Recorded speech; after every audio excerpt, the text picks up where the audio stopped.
No, Kings. Imagine a president who used ICE to round up and deport over 2 million illegal migrants. The system just isn't working, and we need to change it. What did he give us? 1 million people have been deported. The Obama administration has deported 2.5 million undocumented immigrants from the United States over 2 terms.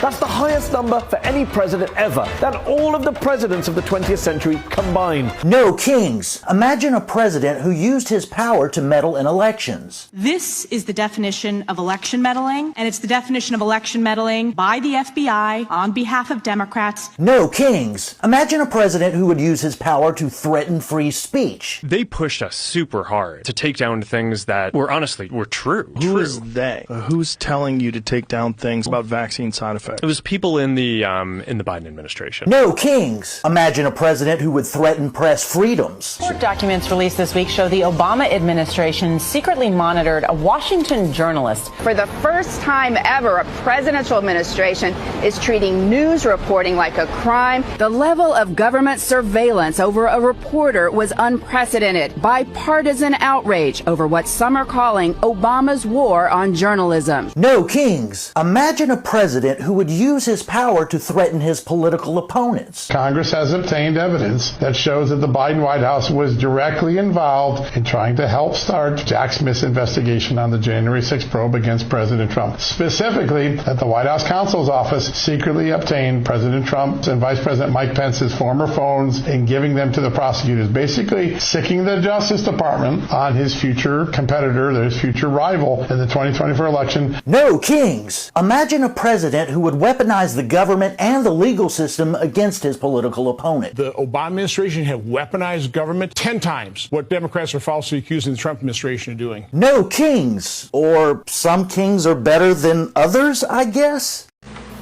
You do not build a ballroom for a house you plan on leaving. And you don't dye your hair blue when you're old enough to be someone's grandmother. Talking about her dyeing her hair blue because she's someone's grandmother, that's being petty, that's being nitpicky, but it's the statement that she's making, right? Why does it matter if Trump has a bunch of donors donating towards the ballroom at the White House? Why does that matter? Because we're not funding it. The taxpayers are not funding it. Private donors are funding it. So, yeah. Dye your hair blue all you want. But make sure when you're making that statement that there is some sort of consistency to it or context to it.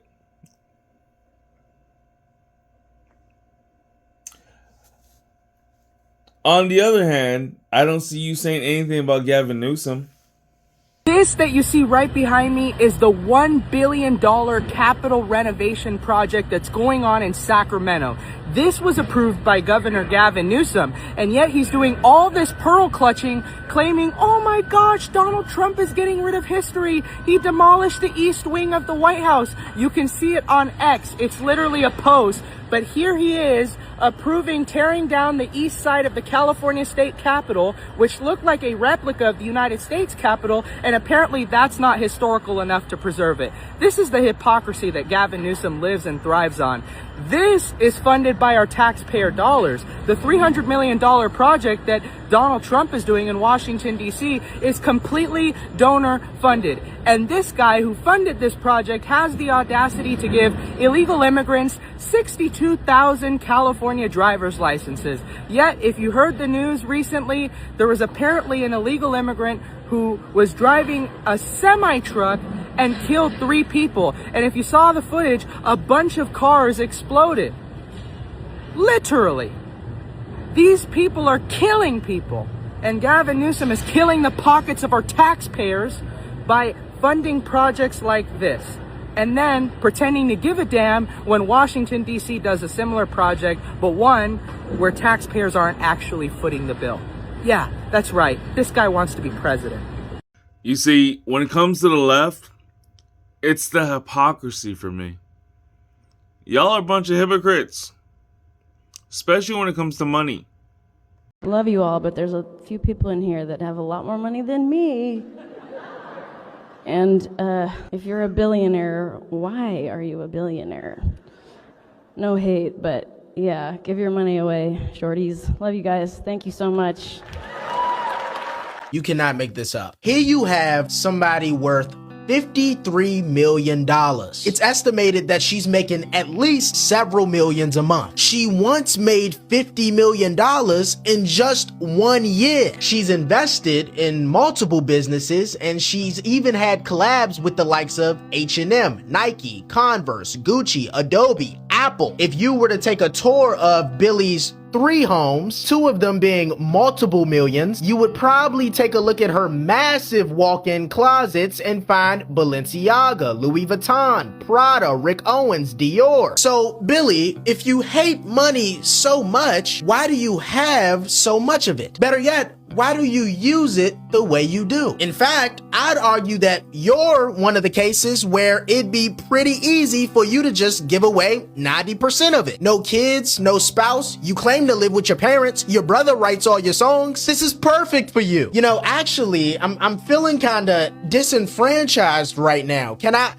I hold a Thawi? This concept of being so high and mighty in front of the world, when in reality, based on your own logic, you're no better than the rest of them. Yeah, unfortunately, you don't get to place yourself upon this moral pedestal when you're still 0.0000001% of the globe. Now, in all fairness, I'm sure at one point you were this indie darling that could easily make these idealistically socialist demands. But unfortunately, for you, you became the very thing that you hate, a successful capitalist. So all of this thing that you're doing, it's all an act, and nobody's falling for it anymore.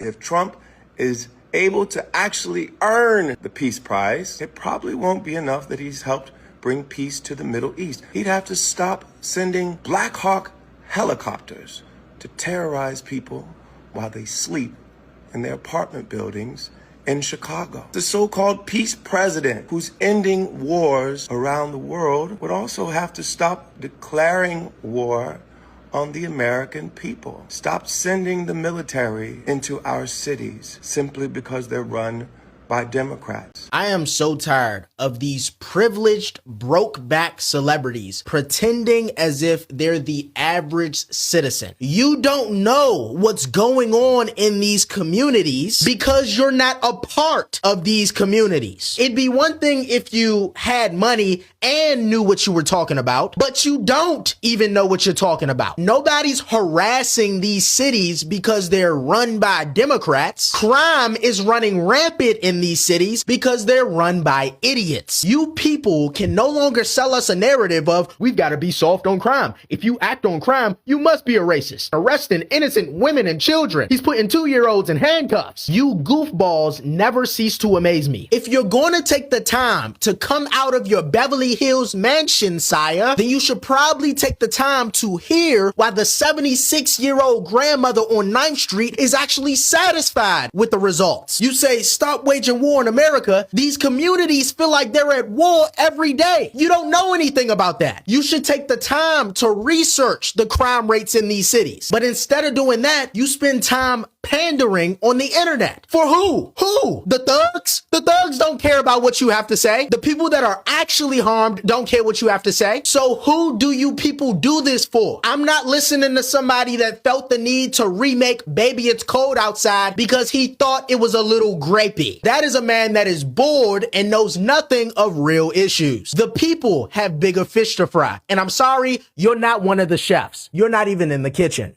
I'm in the kitchen. Yeah, John Legend's not in the kitchen. He's in some random ass bedroom at Diddy's house with some youngsters.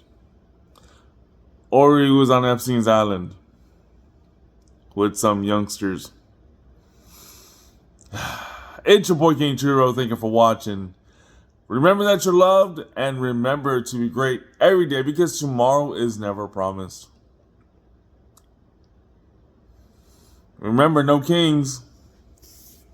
Peace out, y'all. Every day you wake up, you got a decision to make.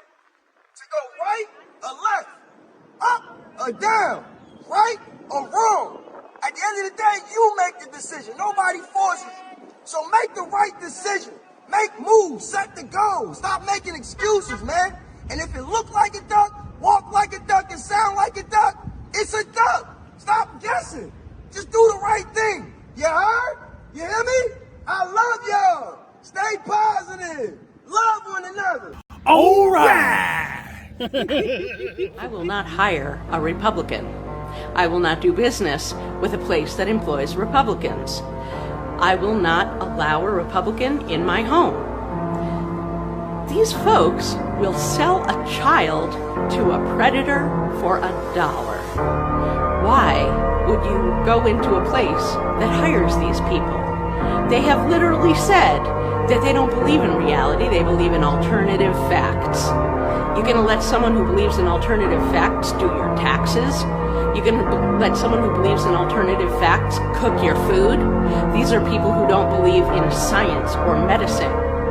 They will let chicken sit at room temperature for weeks because they don't believe that diseases exist.